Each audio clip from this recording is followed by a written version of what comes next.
जय माता दी। आप सभी का हमारे YouTube चैनल पे बहुत बहुत स्वागत है। आइए आज सुनते हैं भाद्रपद माह के कृष्ण पक्ष में पड़ने वाली एकादशी की कथा। भाद्रपद माह के कृष्ण पक्ष में पड़ने वाली एकादशी को अजा एकादशी या जया एकादशी के नाम से भी जाना जाता है। एकादशी का व्रत सभी प्रकार के सुख और समृद्धि को प्रदान करने वाला है तथा सभी प्रकार के पापों को नष्ट करने वाला है। जो भी जातक, जो भी भक्त सच्ची श्रद्धा के साथ एकादशी का व्रत करते हैं, उन्हें अनंत गुना पुण्य फलों की प्राप्ति होती है। व्यक्ति को तभी सुख और समृद्धि की प्राप्ति हो पाती है जब व्यक्ति के पास अपने पुण्यों का फल हो। जब व्यक्ति के पाप ज्यादा होते हैं तभी जाकर के उनको सभी प्रकार के सुख और समृद्धि की प्राप्ति नहीं होती है, लेकिन जैसे ही पाप का नाश होता है तब जाकर के पुण्य उदय हो पाते हैं। इसके बाद ही सभी प्रकार के सुख और समृद्धि की प्राप्ति होती है। एकादशी का व्रत सभी प्रकार के पापों को नष्ट करने वाला है तथा यह महान पुण्य फलों को प्रदान करने वाला है। अजा एकादशी का व्रत कथा श्रवण जो भी करते हैं उन्हें अश्वमेध यज्ञ के बराबर पुण्य फलों की प्राप्ति होती है। एकादशी का व्रत, यह व्रत भगवान विष्णु को समर्पित होता है। भगवान विष्णु की इस दिन पूजा की जाती है, साथ में माता लक्ष्मी की पूजा की जाती है। इससे भगवान प्रसन्न होकर के अपने भक्तों को मनोवांछित फलों को प्रदान करते हैं। तो आइए सुनते हैं अजा एकादशी की कथा। तो बोलिए प्रेम से भगवान विष्णु की जय, माता लक्ष्मी की जय। बहुत समय पहले की बात है कि एक बार अर्जुन ने भगवान श्री कृष्ण से पूछा कि हे प्रभु, मैंने श्रावण माह के शुक्ल पक्ष की एकादशी अर्थात पुत्रदा एकादशी का सविस्तार वर्णन आपसे सुना। अब आप कृपा करके मुझे भाद्रपद माह के कृष्ण पक्ष की एकादशी के विषय में भी बतलाइए। इस एकादशी का क्या नाम है तथा इसका व्रत करने का क्या विधान है? इसका व्रत करने से किस फल की प्राप्ति होती है? इस प्रकार से अर्जुन के पूछने पर भगवान श्री कृष्ण ने कहा कि हे कुंती पुत्र, तुमने बड़ा ही उत्तम सवाल पूछा है। भाद्रपद माह के कृष्ण पक्ष की एकादशी को अजा एकादशी के नाम से जाना जाता है। इस व्रत को करने से सभी पाप नष्ट हो जाते हैं और इस लोक और परलोक में मदद करने वाली इस एकादशी व्रत के समान और संसार में दूसरा कोई व्रत नहीं है। इस व्रत को करने से अश्वमेध यज्ञ के बराबर पुण्य फलों की प्राप्ति होती है। अब तुम ध्यान पूर्वक एक कथा को सुनो। मैं तुम्हें एक कथा सुनाता हूँ।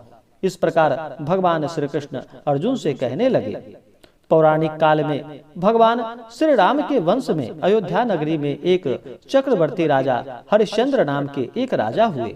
राजा अपनी सत्यनिष्ठा और ईमानदारी के लिए प्रसिद्ध थे। एक बार देवताओं ने इनकी परीक्षा लेने की योजना बनाई। राजा ने स्वप्न में देखा कि ऋषि विश्वामित्र को उन्होंने अपना राजपाट सभी दान कर दिया है। सुबह विश्वामित्र वास्तव में उनके द्वार पर आकर कहने लगे कि हे राजन, तुमने स्वप्न में मुझे अपना सभी राज्यपाट दान कर दिया है। राजा ने सत्यनिष्ठ व्रत का पालन करते हुए संपूर्ण राज्य विश्वामित्र को सौंप दिया। दान के लिए दक्षिणा चुकाने हेतु राजा हरिश्चंद्र को पूर्व जन्म के फल के कारण अपनी पत्नी, बेटा एवं खुद को बेचना पड़ा। हरिश्चंद्र को एक डोम ने खरीद लिया जो कि शमशान भूमि में लोगों के दाह संस्कार का काम करवाता था। स्वयं वह एक चांडाल का दास बन गया। उसने उस चांडाल के यहाँ कफन लेने का काम किया, किंतु उसने इस आपत्ति के काम में भी सत्य का साथ नहीं छोड़ा। जब इसी प्रकार से उसे कई वर्ष बीत गए तो उसे अपने इस नीच कर्म पर बड़ा दुख हुआ और वह इससे मुक्त होने का उपाय ढूंढने लगा। वह सदैव इसी चिंता में रहने लगा कि मैं क्या करूं, किस प्रकार इस नीच कर्म से मुक्ति पाऊं। एक बार की बात है, वह इसी चिंता में बैठे थे कि गौतम ऋषि उनके पास पहुँचे। हरिश्चंद्र ने उन्हें दंडवत प्रणाम किया और अपनी दुख भरी कथा सुनाई। राजा हरिश्चंद्र की दुख भरी कहानी सुनकर महर्षि गौतम भी अत्यंत दुखी हुए और उन्होंने राजा से कहा कि हे राजा, भाद्रपद माह के कृष्ण पक्ष की एकादशी का नाम अजा एकादशी है। तुम उस व्रत को करो। पूरे विधि विधान से अगर इस व्रत को करोगे तथा रात्रि जागरण करोगे, इससे तुम्हारे सभी पाप नष्ट हो जाएंगे। और फिर महर्षि गौतम इतना कहकर वहां से आलोप हो गए। अजा नाम की एकादशी आने पर राजा सत्य हरिश्चंद्र ने महर्षि के कहे अनुसार विधान पूर्वक व्रत किया, उपवास किया तथा रात्रि जागरण किया। इस व्रत के प्रभाव से राजा के सभी पाप नष्ट हो गए। उस समय स्वर्ग में नगाड़े बजने लगे तथा पुष्पों की वर्षा होने लगी। उन्होंने अपने सामने ब्रह्मा, विष्णु, महेश तथा देवेंद्र आदि देवताओं को खड़ा पाया। उन्होंने अपने मृतक पुत्र को जीवित तथा अपनी पत्नी को राजसी वस्त्र तथा आभूषणों से अलंकृत देखा। व्रत के प्रभाव से राजा को पुनः अपने राज्य की प्राप्ति हुई। वास्तव में एक ऋषि ने राजा की परीक्षा लेने के लिए यह सब कौतुक किया था, परंतु अजा एकादशी व्रत के प्रभाव से ऋषि द्वारा रची गई सारी माया समाप्त हो गई और अंत समय में हरिश्चंद्र अपने परिवार सहित स्वर्गलोक को प्राप्त हुए। हे राजन, यह सब अजा एकादशी व्रत का प्रभाव था। जो मनुष्य इस व्रत को विधान पूर्वक करता है, इसका उपवास करता है, रात्रि जागरण करता है, उनके सभी पाप नष्ट हो जाते हैं और अंत में स्वर्ग को प्राप्त करता है। इस एकादशी व्रत की कथा के श्रवण मात्र से ही अश्वमेध यज्ञ के बराबर पुण्य फलों की प्राप्ति होती है। तो बोलिए प्रेम से भगवान विष्णु की जय, माता लक्ष्मी की जय। जो भी जातक, जो भी भक्त सच्ची श्रद्धा के साथ एकादशी का व्रत करते हैं, उनके सभी पाप और ताप नष्ट हो जाते हैं।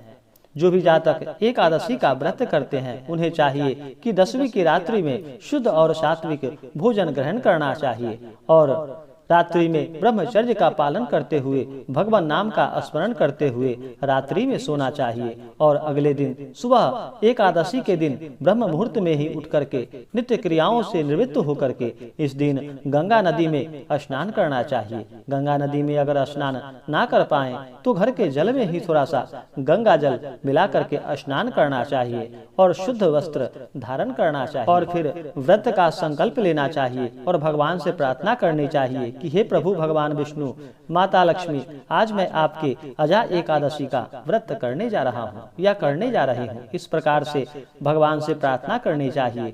जो भी मन में इच्छा हो, जो भी कामना हो, वह भगवान विष्णु तथा माता लक्ष्मी से कहनी चाहिए। भगवान अपने भक्तों की सभी मनोकामनाओं को पूर्ण करते हैं।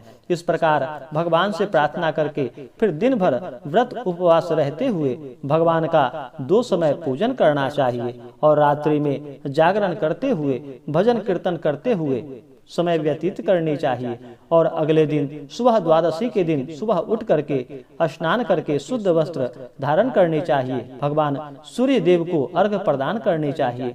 इसके बाद ब्राह्मणों को भोजन करानी चाहिए, ब्राह्मणों को दान और दक्षिणा देनी चाहिए, गरीबों को भोजन करानी चाहिए। इसके बाद फिर व्रत का पारण समय के अनुसार करना चाहिए। इससे अनंत पुण्य फलों की प्राप्ति होती है। तो आइए जानते हैं अजा एकादशी के शुभ मुहूर्त के बारे में। इस बार अजा एकादशी का व्रत 3 सितंबर 2021 दिन शुक्रवार को किया जा रहा है। एकादशी तिथि प्रारंभ समय 2 सितंबर 2021 दिन गुरुवार सुबह 6:24 और एकादशी तिथि की समाप्ति होगी 3 सितंबर 2021 दिन शुक्रवार सुबह 7:45 और इस एकादशी व्रत का पारण अगले दिन 4 सितंबर 2021 दिन शनिवार को किया जाएगा।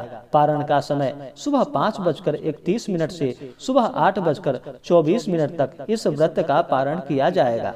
इस प्रकार जो भी भक्त सच्ची श्रद्धा के साथ भगवान विष्णु का पूजन करते हैं, भगवान उनके सभी कष्टों को दूर कर देते हैं तथा सभी प्रकार के सुख और समृद्धि को प्रदान करते हैं। जो भी एकादशी का व्रत करते हैं, उन्हें इस व्रत के नियम और निष्ठा का पालन करना चाहिए। एकादशी के दिन तामसिक वस्तुओं का प्रयोग बिल्कुल भी नहीं करना चाहिए। इस दिन शुद्ध और सात्विकता का पालन करते हुए धर्म कर्म का कार्य करना चाहिए।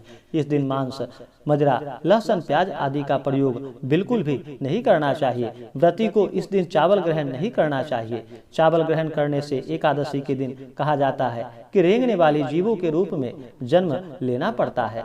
किसी के ऊपर क्रोध नहीं करने चाहिए। अपने मन में किसी के प्रति ईर्ष्या या द्वेष का भाव नहीं लाना चाहिए। सदा ही धर्म कर्म का कार्य करना चाहिए और प्रभु का नाम सच्ची श्रद्धा के साथ स्मरण करनी चाहिए, पूजा करनी चाहिए। इससे भगवान सभी प्रकार के सुख और समृद्धि को प्रदान करते हैं। तो आशा करता हूँ कि यह जानकारी आपको अच्छा लगा हो।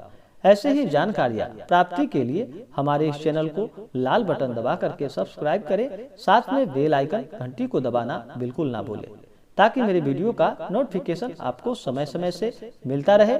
वीडियो को लाइक और अपने मित्रों में जरूर शेयर करें, ताकि वह भी इसका लाभ उठा सके। कमेंट में जय श्री हरे विष्णु जरूर लिखें, जय माता लक्ष्मी लिखें, ताकि आपकी कुशलता का हमें पता चलता रहे। मिलते हैं फिर अगले वीडियो में। जय माता दी, धन्यवाद।